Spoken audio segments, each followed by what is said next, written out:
Hello everyone, कैसे हैं आप सभी। आज के इस वीडियो में हम जानेंगे हिंदी शब्दकोश का प्रयोग कैसे किया जाए।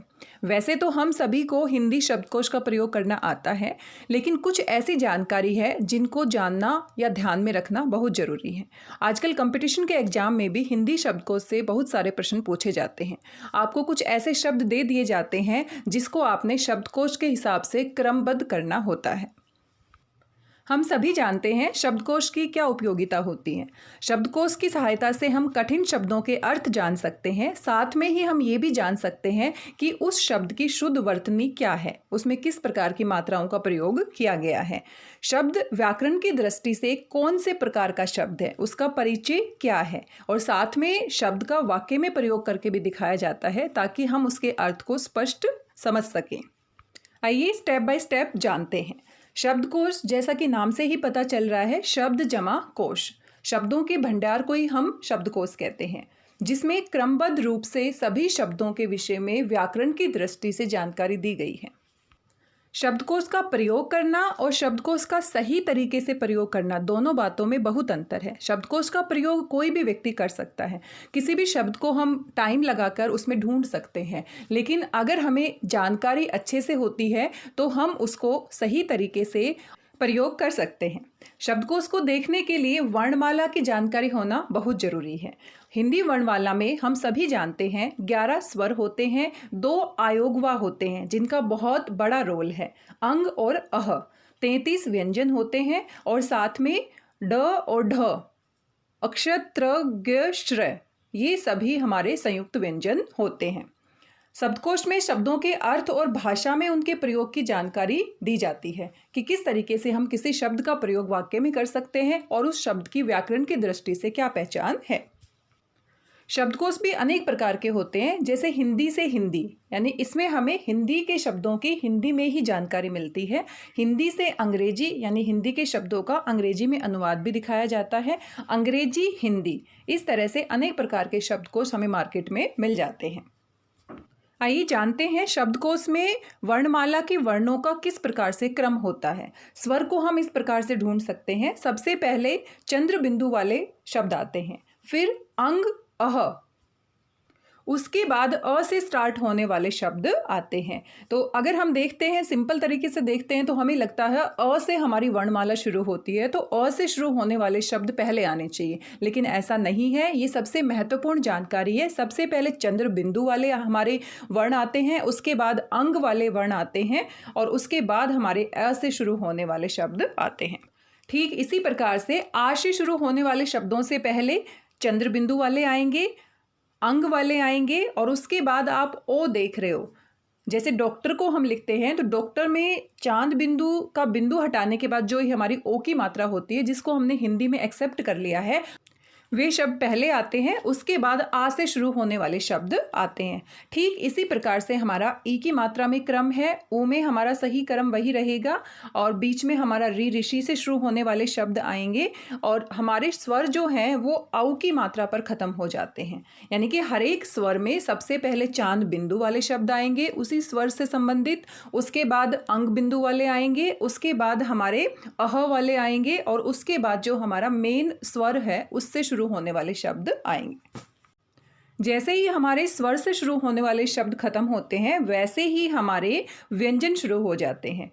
औ की मात्रा से शुरू होने वाले शब्द जहाँ पर खत्म होते हैं, वहीं से आगे हमारे क, ख, ग व्यंजन शुरू हो जाते हैं। क से शुरू होने वाले शब्दों के बाद हमारे ख से शुरू होने वाले शब्द नहीं आते, बल्कि क्षत्रिय से शुरू होने वाले शब्द आ जाते हैं। ये बात बहुत महत्वपूर्ण है जिसको हमें ध्यान देना है। अब जो श हमारा है वो क और श से मिलके बना है, तो क से शुरू होता है, इसलिए क पे जहाँ पे सारे शब्द खत्म होते हैं उसके ठीक बाद हमारे श से शुरू होने वाले शब्द हो जाते हैं। वैसे देखा जाए तो श जो है वो हमारा हिंदी वर्णमाला में सबसे आखिर में आता है, क्योंकि ये संयुक्त व्यंजन है और सबसे आखिर में इसका क्रम आता है।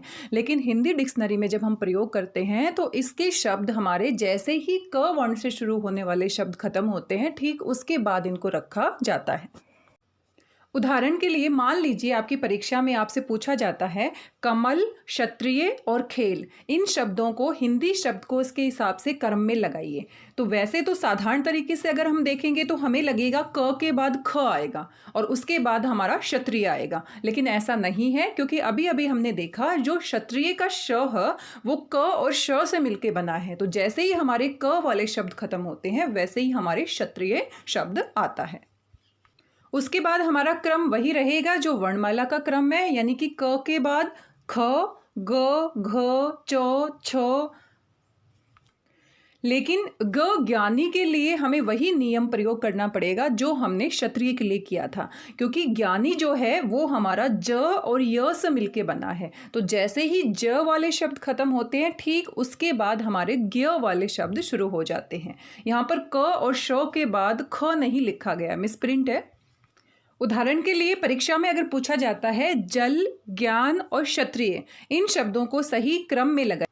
अब हम इसको सही क्रम में लगा सकते हैं क्योंकि हमें पता है क्षत्रिय क के बाद आएगा, यानी ज से भी पहले आएगा क्षत्रिय, उसके बाद हमारा जल आएगा और उसके बाद हमारा ज्ञान शब्द आएगा। तो ऐसे ही प्रश्न बार बार परीक्षाओं में पूछे जाते हैं।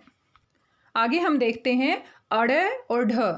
ड के नीचे जहाँ बिंदी लगी है और ढ के नीचे जहाँ बिंदी लगी है, ये दोनों ही संयुक्त व्यंजन है, लेकिन हमारे हिंदी में कहीं पर भी इन से शुरू होने वाले कोई शब्द नहीं बनते हैं। इनका प्रयोग हम शब्दों के बीच में कर सकते हैं, लेकिन कोई भी शब्द इनसे शुरू नहीं होता। आगे हम बढ़ते हैं।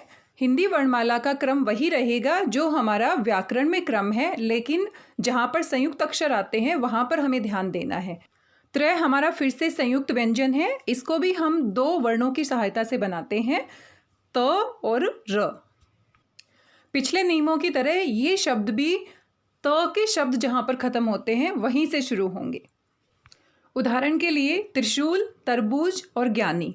तो अब हमें इनका क्रम पता चल गया है। हम ऐसा नहीं करेंगे कि त्र और ग को सबसे बाद में रखेंगे, क्योंकि हमें पता है तरबूज, और तरबूज के बाद त्र से शुरू होने वाले शब्द आएंगे यानी त्रिशूल, और ज्ञानी हमारा ज के बाद आएगा, तो इसलिए ज्ञानी त से भी पहले आएगा। तो अगर इसका क्रम करना है सही हमें, तो ज्ञानी, उसके बाद तरबूज और उसके बाद त्रिशूल।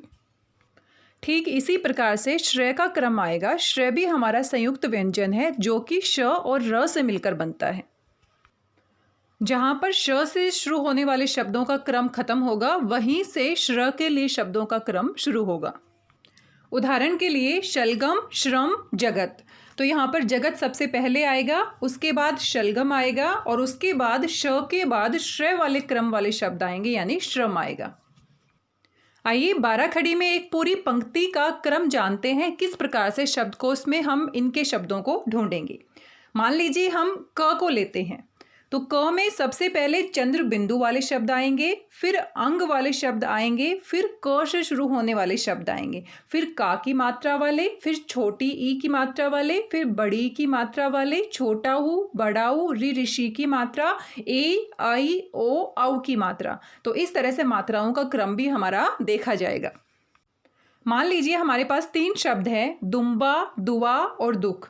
इनको अगर हम क्रम से लगाना चाहते हैं तो सबसे पहले अंग बिंदु वाला शब्द आएगा, उसके बाद विसर्ग वाला शब्द आएगा, उसके बाद ऊ की मात्रा वाला शब्द आएगा और उसके बाद ऊ की मात्रा के बाद हम वर्ण का क्रम देखेंगे।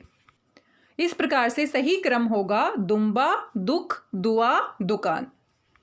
रि ऋषि की मात्रा वाले शब्दों को हम छोटे ऊ और बड़े ऊ की मात्रा वाले शब्दों के बाद ढूंढेंगे, जैसे कुल, कूल, कृपा। तो पहले कुल आएगा छोटी ऊ की मात्रा वाला, फिर बड़े ऊ की मात्रा वाला कूल आएगा और फिर उसके बाद रि की मात्रा वाले शब्द को हम ढूंढेंगे कृपा। संयुक्त व्यंजनों के बारे में अभी अभी हमने पढ़ा है। अक्षय को क से शुरू होने वाले शब्दों के बाद, त्र को त से शुरू होने वाले शब्दों के बाद और ग को ज से शुरू होने वाले शब्दों के बाद हम ढूंढेंगे।